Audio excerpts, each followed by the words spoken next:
about President Trump set to surrender in Fulton County, Georgia today, a little more than a week since he was indicted on charges of trying to overturn the 2020 election in that state. 18 others also charged in the case. So far, these are the ones who've turned themselves in, 9. Most notably, former New York mayor and Mr. Trump's former attorney, Rudy Giuliani. The first photo here on our screen. The remaining co-defendants have until Friday to be booked. Brooke Schaefer is live in Atlanta this morning with more. Brooke? Hey, Adrienne, good morning. Later today, former President Donald Trump expected to drive through the entrance of the Fulton County Jail and surrender. When he does, officials here have already said he will be treated like any other defendant. That means the former president will be booked, fingerprinted, and likely have his mugshot taken. This morning, Fulton County, Georgia, preparing for a historic surrender. Former President Donald Trump expected to turn himself in to jail authorities today.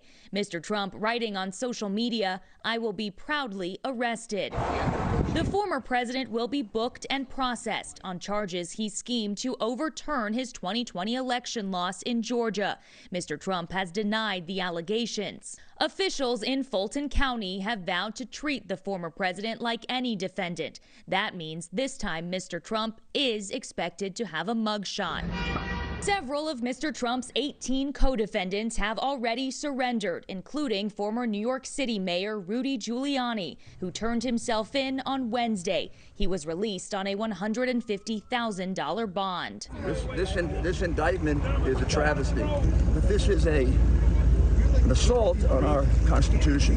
Authorities releasing Giuliani's mugshot alongside several others, including former Georgia GOP Chair David Schaefer and former Trump attorneys Sidney Powell and John Eastman, who's accused of designing and pushing a legal strategy in an attempt to overturn the 2020 election results. I am confident that when the law is faithfully applied in this proceeding, all of my co-defendants and I will be fully vindicated. Each defendant listed in the Georgia election case was given until this Friday to surrender to Fulton County authorities. This week, former White House Chief of Staff Mark Meadows and Trump Justice Department official Jeffrey Clark asked a judge to block their arrest in Fulton County as their legal teams attempt to move the case to federal court, hoping to avoid that Friday booking deadline. A Georgia judge on Wednesday denied that request.